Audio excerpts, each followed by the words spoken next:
It's time for us to check back in with the family history and stories of Opal Corn Myers. If you missed any of the previous readings, just look in the description below for a playlist. And you can also find the link in the description below of where to buy this wonderful, wonderful book. Meet Dorsey. Even though everything else around me was changing, I could always count on Mama and Papa being the same. Papa was still teaching the adult Sunday school class, and as soon as I got home that summer, I started helping out with the children's classes just like I did at Shoulder Blade. Papa told me that the Presbyterians were planning to start holding summer camps at the mission house. For sure, I wanted to do something to help out. I kept thinking, the mission is going to be used again, and maybe I can be part of it. When the workers arrived to get ready for the first summer camp, I was surprised to see a friend from school among them. He introduced me to his friend, Dorsey Ellis, who was from Alabama and very good looking. Dorsey was a good friend of our preacher's and had come to visit with him. There was another young man named Mark who came down from New York with his aunt to help with the camp. His aunt had been a missionary here in eastern Tennessee a few years before, so the Presbyterians knew her and asked if she would head up some of the summer programs. I spent a lot of time working with them, and we talked a lot about mission work. When Mark got back home, he told his sister about this girl he had met, and she started writing me. She told me Mark says he wants to enroll at Highland so he can learn more about the South, but I know he's not being honest with me. He really wants to go to Highland because you're going to be there. He actually put in an application, but the school wouldn't let him come because they had money. His family did send clothes and other things that were needed by the school. That was one of my favorite summer vacations. I loved working at the summer camp and teaching Sunday school, and I continued doing that every year during my summer breaks. The summer of my sophomore year was another good time. During that summer, I saw Dorsey again several times when he came here to preach at our church. He was a good preacher, and of course, Papa always made sure that whoever was preaching was invited to our place to eat. Dorsey even spent the night in our special guest room a couple of times. We spent a lot of time together when he was here, mostly just going on long walks all around this area. On those walks, I would tell him all about the mission and how important it had been to all of us. I told him about Miss Martson and Mrs. Henderson. I even told him about my promise to the Lord and how I knew for sure that I was coming back here to be a teacher and mission worker. Dorsey told me his dreams for the future too. After he graduated from the seminary in Louisville, he planned to go back to Alabama and be a minister at his home church there.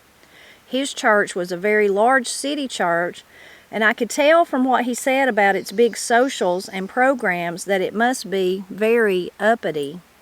He looked forward to going back to his church as if it was something that, like the Presbyterians talked about, was predestined. Sort of like the way I, for years, had known that someday I would come back here to be a mission worker and teacher. It was just understood that it would be so. We enjoyed spending time together that summer, and when I went back to school, we started writing each other. His letters were always full of talk about going back to Alabama and the preaching position he would have there. He always signed his letters, "The Minister." The closer it got to Dorsey's graduation, the more he wrote about his plans, and it seemed as though I had become a part of them. He wanted me to go with him. I wanted to be with him. I'd thought for some time that I was in love with him, but I just didn't know how I would ever fit in at a big fancy city church with all its socials and entertaining. Dorsey thought I would fit in just fine, but I didn't believe that I would. I'd never even been in a big church, let alone a big formal church. In fact, I had never been in anything other than small country churches. Dorsey was from an upper-class family. His daddy was dead, and I could tell from the way his mother and sisters talked about going to all the church socials that they were uppity and not particularly impressed with me. I saw no way at all that I could go to Alabama and be happy. Besides, I had another year of school left. I used that as my reason for not going. Well, then, of course, Dorsey thought it was an answer to prayer when the Presbyterians decided to send him up to Canoe for another year before sending him back to Alabama. His friend, Ted Greenfield, had been sent to Newport and preached out here at Ebenezer on the weekends. We continued writing and seeing each other whenever we could, which was not all that often. In fact, the last time I saw him before my graduation was at Christmas. From his letters, I knew for sure that he had made up his mind that he was going back to Alabama at the end of his year in Canoe. He more than likely took it for granted that I would be going with him. I really did want to go. I would have given just about anything if I could have done that, but every time I'd think about it, something inside me knew I couldn't. I had even thought that if he stayed at Canoe, maybe God would let me go there. It was a country church like Ebenezer, and there were people there who needed the help of a mission worker. But I had told the Lord that I would go back to my people. I had promised to go back there and work, and I knew I was going to do exactly what I had promised to do. Just before my graduation, I wrote Dorsey telling him that more than anything, I want to go with you, but I can't do that. I just can't. I knew Dorsey was just as determined to go back to Alabama as I was to stay in here. I had known Dorsey for 3 years and probably loved him for 2 of those years.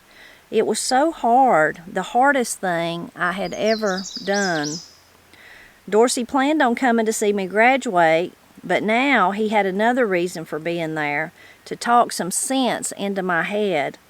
On the last night before graduation, the teacher who lived next to me in my dormitory let Dorsey and Mr. White, the teacher she was going with, come up to her room. Miss Emerson, the dean, never found out. No one ever found out. It was the only time I ever did anything sneaky like that. Dorsey tried to get me to change my mind, but I was just determined from the very first, years before I met Dorsey, when I promised God that if I ever got a chance to get my education, that I would come back and work here. There was no change in my mind, and there was no talking sense into my head. I finished exactly what I had set out to do. I had graduated from the Highland Institute, valedictorian of my class, and I received a scholarship towards my first year at college. It was a big day for me, but a sad one too. Dorsey didn't stay to see me graduate. I never saw him again. I don't know how long the Highland Institute lasted after I graduated. The Great Depression and then World War II came along and changed so many things. Now, I don't think there's anything left except maybe a few deserted buildings. I've only been back there once, and that was 38 years later in 1970. Over the years, Ebenezer sent a lot of children off to Highland. Most of them didn't stay for more than 1 term, but many of the students that did finish Highland, not just from here but from other missions too, went on to college. Many became teachers or preachers, and some even foreign missionaries. So many times I've heard of preachers who graduated from Highland. Not all of them had gone on to college and seminary. A lot of them just started preaching right out of high school. Most of those had come to Highland with plans and commitments like I had. They had made up their minds to do something special with their lives long before they even got there. I'm not saying that everyone that went there turned out well. That doesn't happen in any institution or school. Not everyone turns out the same. We had 2 in our family to graduate, Burl and then me. We learned a lot at Ebenezer and a lot more at Highland. Both schools tried to instill in the children that they could be more and do more than they had ever dared to dream, and that the most important thing a person could do was to help and teach others. Burl went on to get 2 years of college. He didn't make a great name for himself, but he made big money. I got a couple of years of college, and I didn't make a great name for myself either. And as you can tell, I didn't even make much money. But I was able to accomplish my biggest dreams. I went away to school and got enough education to help my people and to teach school. More than that, I was always able to stay on top of the box. College and my first year of teaching, 1932-1934. The scholarship I had received was to Milligan College, just outside of Johnson City, Tennessee, and much closer to my home than Highland Institute. My plans were to complete 1 year of college, which would qualify me to teach in any of the one-room schools in Cott County. I was so anxious to start teaching that I reasoned I could always pick up another course here and a semester there while I was working, and that way complete all of my education. At Milligan, I lived in a dormitory room on the second floor. There were 6 of us to a suite. On the first floor, where the wealthier girls lived, there were only 2 girls to a room. Each room was connected to one other room by the bathroom they shared. The 4 girls directly below us had combined their rooms and made one into a living room and had all their beds in the other room. They brought living room furniture and other things from their homes to make their room look real nice. We really didn't care about all the things the girls downstairs had. We always had a good time, sometimes doing the silliest of things, but that's how I was. Still am that way, I reckon. One of the things we did for fun was jump rope. I had jumped rope at home from the time I was able to walk, except there we would usually go out into the woods and cut down a vine to use as our rope. But at school, we would take the ropes from around our trunks and tie them together. Then we would tie one end of the rope to the bed and take turns jumping. The girls downstairs would complain because we made too much noise, but we really didn't care. When they complained, we would quit jumping for a while, and then later we would do it again. After the plaster started falling off the ceiling below and actually hit one of the girls, we knew we had to stop for good.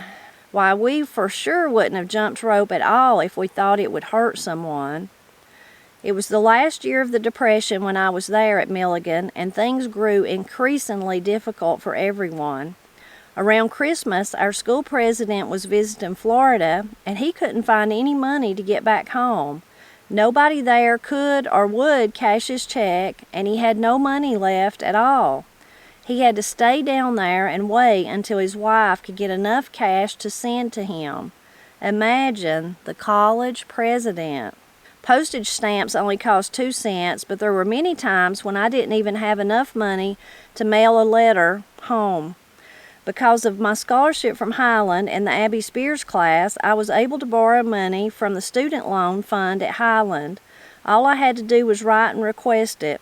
Of course, I'd write for more than just 1 stamp at a time, but there were times when I'd have to wait until I got some money before I could even send my request to Highland.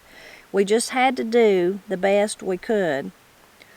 One of my roommates at Milligan was from Newport. She was younger than I was, but she was a senior, and I was just a freshman. We always had the best times together. We would sometimes go to school activities, and sometimes we would ride the train home together. Another one of my roommates lived too far away from college to go home for just a weekend, so whenever we had extra money at the same time, we would take the train to my home for the weekend. She loved the sulfured apples that Mama made, and we would always take big cans of them back to school with us. We would put them in our Frigidaire and use that sulfured fruit for snacks. They never seemed to last long. We would usually eat them all in a week or 2. They were so good. Sometimes there was no money, but money or not, several of us went into Johnson City once a month. We could always find somebody to ride with. If we had money, we might buy a few trinkets, and if we didn't, we would look around in the stores and just have fun together. Christmas, 1932. That was the first year since I first left home in 1927 that I was able to be home for Christmas. It was so good to be home and help with the Christmas baking. I had never realized how much our home was in need of repair. The kitchen was leaking before I left for college, but now the roof had rotted even more, leaking something terrible whenever it rained or snowed. On Christmas Day, it was pouring rain. Everybody else ate their Christmas dinner in Mama and Papa's room. Ben and I ate ours in the only dry place in the kitchen, down under the table, which was covered with an oilcloth covering. We talked about getting married, and we talked about that leaky old roof. I told him as soon as I started teaching that I was going to start saving money for 10 and make a new roof for Mama and Papa. They just didn't have any money, and they had done so much for me and for others. We'll stop right there. The next part of the book goes into her teaching, so we'll save that, the beginning of that for next week. Another interesting part of Opal's story. Really surprising in this one, she surprises us with Dorsey, that she met Dorsey and fell in love with him, but she couldn't go with him. She couldn't go to Alabama. He was as determined to go to Alabama as she was to go back home and help her people. And so when it come right down to it, she just knew she couldn't go. She said she'd like to go. It was something that she wished she could do, but she knew she just couldn't do it. She just couldn't do it. And you got to feel sorry for poor Dorsey. He really thought she was going to go, and then he come to talk some sense into her and seen that he couldn't, so he just left. He didn't even watch her graduate, and then she never seen him again. So you know that hurt him, which I'm sure he went on to find we would say, the right person, the person that maybe God wanted him to, or not maybe, that God did want him to be with, and it just wasn't Opal. That wasn't who it was supposed to be. So interesting that part, though, because she's not really, before she's tried to stay away from the boys, stay away from them. Really impressive that she reached her goal, though. She did all those years at Highland. She got to graduate. She was valedictorian every year, but even the year she graduated. So really impressive that she did what she set out to do. She really did. I liked the part where she was kind of telling about her successes, how she had managed to do all that, and that she says she's got to keep talking about that, and that she even managed to stay on the box, that she's even going to do that. Of course, we've not heard about that part yet, but thinking about the future, she says, and even when she started teaching, she managed to stay on the box. So I love how she keeps reminding herself of that incident that happened at the little small school her sisters was going to, and where the teacher kept falling off the box, or falling into the box. And I love her, and that's part of it, even her teasing about the box. Opal's determination is really something to be impressed with, but also her silliness. Now, I'm not as silly as Matt and Corey and Katie are, but I certainly got my silly moments and grew up with being silly. Me and Paul were silly a lot. But I really love that Opal says, I reckon I still am. I still am, I reckon, she says. So she's kept that sense of humor. I really love that.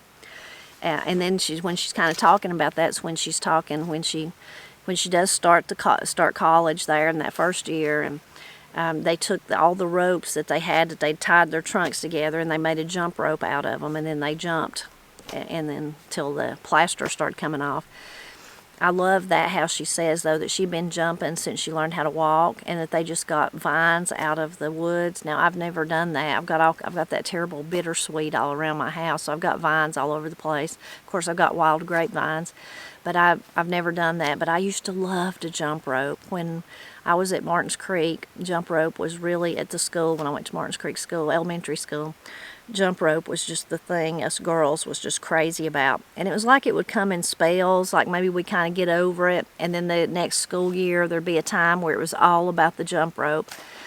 And we had real jump ropes. We had big long ones where two girls could turn while the one, where you'd run in and you'd run out.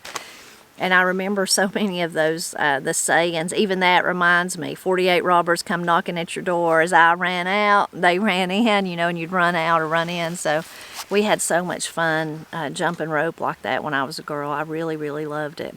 Now, people do it, of course, even today you see them do the speed, people that can do the speed and just like an individual and do the jumping, twisting and all that. I could never do anything like that. And I liked jumping by myself a little bit, but mostly I loved it because it was the girls. It was all of us doing it together, the camaraderie. I loved it when some other people was. And of course, if you was a girl or a boy like that and you like to jump rope, some people can turn the jump rope and some people can't. So there was that part of it, that you knew who was the best ones to jump with. But I love that their Opal is in college, and that's what they were doing for fun. You know, makes you wonder if there's college girls today jumping rope for fun. Maybe there is. Maybe there is somewhere. And then she's saying when she is in college there, or during this whole time, really, you know, it's just a different time than we live in so many different ways. But it was during the heart of the Depression, too, in this time. And so she tells the story about her college president. He'd went on a trip, and then he couldn't get nobody to cash his check because probably they figured the bank was no good. You know, the bank had become insolvent. Probably once one bank, I mean, I don't say probably, it was true. That was like a cascade effect. So it might not have been your bank that was insolvent, but it made other people worry if they didn't know that it was about to be, and then if they took the check, they might not get their money. So it was just like an avalanche of things like that happening. But he just had to stay there until he could get home, until she could round up enough cash to send him. It reminds me too, though, today. Now in those days we had checks, and I mean, they had checks, but, you know, they didn't have cards like we do today. And today, we become so dependent on our cards. We don't even write checks anymore. Most people don't. Some people still do, but most people don't. Is that even if it's just a debit card, so it's not like a credit card, we use those. But we've become so dependent on it that we hardly ever have cash. You know, a lot of people don't. I try to keep a little bit in my purse just in case I need it, in my pocketbook, and in case I need it for you know, if I stopped somewhere where they wouldn't take a card or something like that, or the card reader's messed up, or, you know, all those things. But during Helene, that was one thing that people really found out. It was because once, it affected even my area a little bit, even though we had no damage here. But because one of the grocery stores, Ingalls, was affected in the Asheville area, that was like their distribution center and like one of their big hubs, and it was just completely washed away. And because of that, all their systems were down. So even the Ingalls and Murphy, all of a sudden, you could go, but you could only spend cash. You had to have cash. Well, for people here, that didn't matter. You could just get in your car and drive across the road and go to a different grocery store that was still taking cards. But for people in Asheville and all the other places too, all the counties in North Carolina and Georgia and Tennessee and beyond that was affected. But I know this was a real problem just because I know intimately people that were affected in the western North Carolina area. They didn't have any cash, you know, because they were like me. They were using the card. So if you were dependent on the card and you didn't have any cash, and then all of a sudden none of the stores around you, it wasn't just Ingalls out there, it was because there was no power, there was no communication. So then there was no way to spend money. I know one of my friends, someone in her family, said thank goodness one of their children had just had a birthday and people had give cash, you know, and just saying get what you want, like family and stuff. And she said thank goodness, because that's all the cash they had. And then they needed water, they needed gas, you know, they needed all the things. So I think that made a lot of people rethink about how you do need to keep some cash on hand. But in those days, of course, totally different time, but there was that problem though. I guess the way machines or the technology couldn't take the cards because of Helene, in those days people was just too afraid to take the check. I remember Corey and Katie when they were little, sometimes I might say, we can't do that because I don't have the money, I can't buy that. And I don't remember which one of them it was. One time they told me, said, oh Mama, you can just write a check. You just have to write a check, Mama, you can do it. And of course as a little kid, knowing that they'd seen me write checks, but they didn't understand if there's no money in there to actually cash the check, it wouldn't do us no good.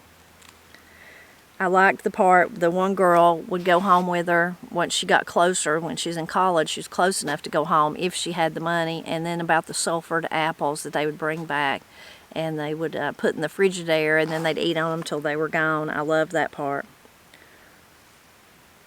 And then the last part of it, that last little part about getting to go home for Christmas, it's like she suddenly, and we're all like that, aren't we, to a certain extent, like maybe you see something every day and you don't really notice it, and then all of a sudden you do notice it, and you, whatever it is, you know, whether it's something really, really nice, or like in Opal's situation, she notices all of a sudden, you know, our house is really falling apart, and I knew it was leaking, but I just kind of didn't pay any attention, and now it's just become so evident that we can't even eat in the kitchen, you know, everybody's got to go to Mom and Daddy's bedroom to eat, and I'm going to fix that, though. That's the part I like, where she tells Ben, she says, I'm going to start, once I get a job, I'm going to start saving money so that I can get some tin and fix the roof.